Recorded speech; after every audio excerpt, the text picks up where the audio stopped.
Here's something nobody wants to admit. You can make $200,000 a year and still feel broke.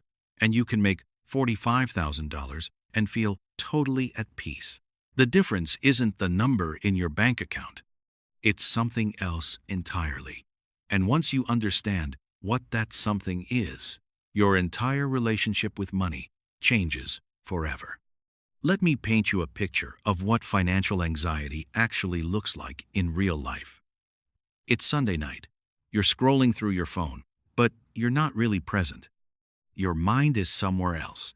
You're thinking about that dentist appointment you've been avoiding because you don't know if you can handle the bill. You're wondering if your laptop is going to make it through the next few months, or if it's about to die and force you into a decision you can't afford to make right now. You're out with people you care about, and someone suggests grabbing food somewhere, and immediately your brain starts doing this calculation. Can I swing this? What do I have left until payday? What else is coming up this week that I might have forgotten about? This constant background noise. This mental tab that's always open, always running, always draining your energy. That's not just about money. That's about the absence of something fundamental. And most people spend their entire lives thinking the solution is just making more. Get the promotion, start the side hustle, hit 6 figures, then you'll finally relax. Except that's not how it works. I'm Zen, and I've been obsessed with understanding why some people feel secure at $50,000 and others feel anxious at $150,000. And what I've discovered is that what we're all actually chasing isn't wealth. It's something more fundamental than that. We're chasing stillness. Financial stillness. What financial stillness actually means. Financial stillness isn't about being rich. It's not about luxury or status or impressing anyone. It's way simpler and way more profound than that. It's the ability to wake up and not immediately think about money. It's going to bed without running worst-case scenario calculations in your head. It's making decisions based on what you actually want, not just what you can barely afford. I've watched people making incredible salaries live in constant fear. They're terrified of losing their income. They're convinced they're one bad quarter away from disaster. They're still checking their account balance before buying groceries, just with fancier groceries. And I've seen people making modest incomes move through life with this quiet confidence that's almost unshakable. They're not worried. They're not calculating. They're just fine. The difference? The second group figured out how to build financial stillness. And here's the beautiful part. It's not complicated. You just need to know what to build and in what order. Layer 1, the shock absorber. The first layer of financial stillness is what I call the shock absorber. Most people call it an emergency fund, but that term doesn't capture what it actually does for your nervous system. When you have $0 saved, your entire life operates in crisis mode. Everything is a potential emergency. A flat tire isn't an inconvenience, it's a catastrophe. A surprise bill isn't annoying, it's terrifying. But the moment you have even $1,000 set aside, not for bills, not for fun, just sitting there, your brain processes the world differently. That $1,000 isn't going to change your life in the grand scheme. But it changes something crucial. It changes how you feel about tomorrow. Suddenly, when something breaks, you're frustrated instead of panicked. You're annoyed instead of desperate. That shift from panic to annoyance, that's the beginning of stillness. And when you push that to 3 months of living expenses, everything changes. Your brain stops operating in survival mode. It stops treating every decision as life or death. You stop saying yes to things you hate because you're terrified of what happens if you don't. You stop staying in situations that hurt you because leaving feels too risky. 3 months of expenses creates breathing room. And breathing room creates options. And options create peace. Layer 2. Knowing where it goes. The second layer is about visibility. And this is where most people completely misunderstand what control means. Control doesn't mean obsessively tracking every dollar, like some kind of spreadsheet robot. That's not control, that's just a different flavor of anxiety. Real control is simply knowing where your money goes. That's it. Most people genuinely have no idea. They earn, they spend, and at the end of the month, the money is just gone. Like it evaporated. And they're confused and frustrated and broke, and they don't understand why. Here's what changes everything. Spend 1 month just observing. Not judging, not restricting, just watching. Write it down, track it, see where it actually goes. Because once you see it, you can decide about it. You realize you're spending $50 a month on a subscription service you haven't used in 8 months. You notice you're dropping $300 on takeout that you don't even enjoy, you were just tired and didn't feel like cooking. You see money disappearing into things that add zero value to your life. And once you see that, you get to choose. Some of it you cut. Some of it you keep because it genuinely matters to you, but you're choosing instead of just letting it happen to you. That shift from passive to active. Layer 3. Cutting the anchor. The third layer is eliminating the specific kind of debt that destroys peace. Not all debt is the enemy. A mortgage on a home you can afford? That's fine. Student loans that helped you build earning potential? That's an investment. But high-interest debt, especially credit card debt, that's the anchor. That's the thing that keeps you stuck. Credit card debt isn't just a financial problem. It's a psychological weight. It sits on you. It follows you around. Every single day, interest is accumulating.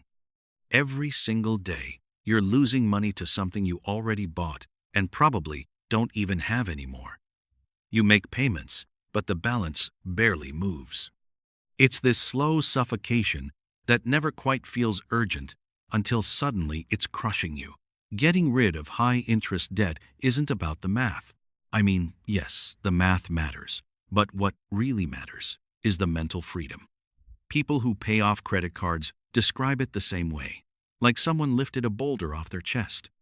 Like they forgot what it felt like to breathe normally. Like a constant background hum they didn't even notice finally went silent. That silence? That's stillness. Layer 4. Proof that you can win. The fourth layer is about proving something to yourself, that you're not powerless.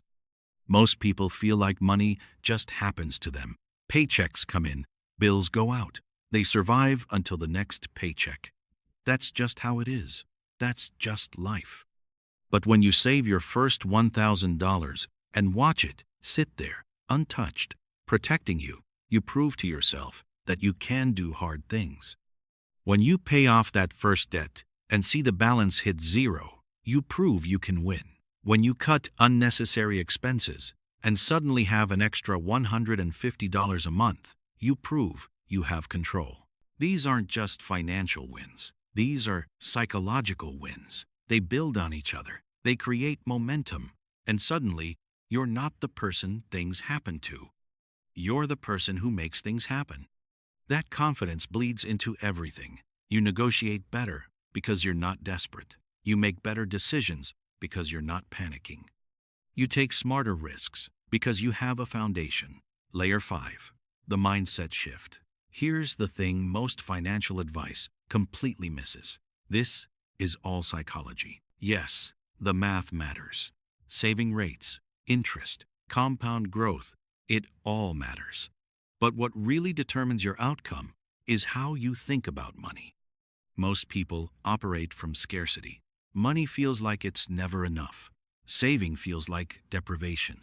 Investing feels risky and unnecessary. So they don't save.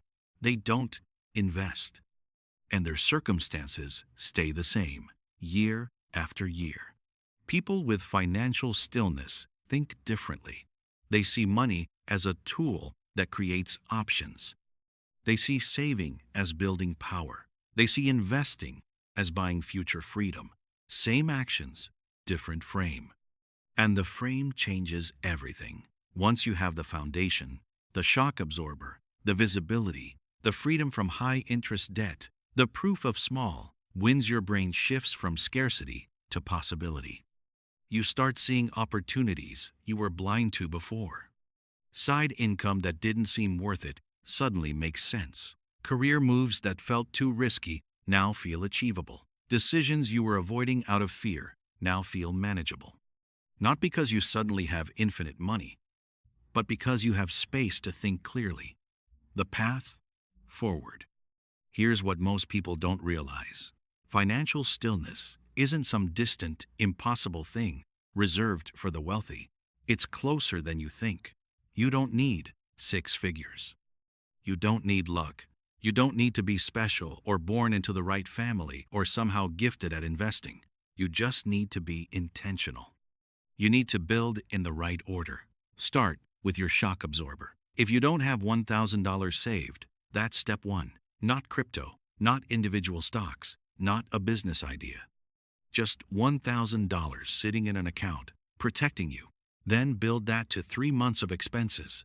It'll take time, maybe a year, maybe 2, and that's fine.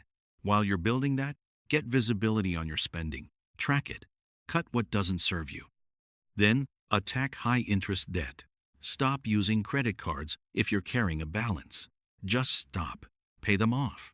This is the unglamorous work. It's not exciting. Nobody's going to congratulate you for saving $1,000 over 6 months. There's no viral moment here.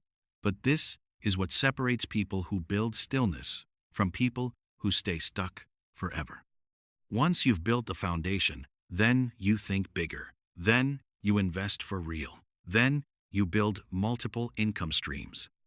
Then you think long-term wealth. But you do it from a place of stillness, not panic, not chaos, not desperation. And that changes everything. Takeaway: financial stillness is available to you right now. It doesn't require winning the lottery. It doesn't require getting lucky. It requires showing up. It requires patience. It requires doing boring, unglamorous work when it feels like nothing is happening. But the peace on the other side, the stillness, the control, the quiet confidence, it's worth every single moment of effort. You don't need to be rich to feel secure. You just need to build the right foundation. If this resonated with you, do me a favor, hit that like button and subscribe so you don't miss the next one.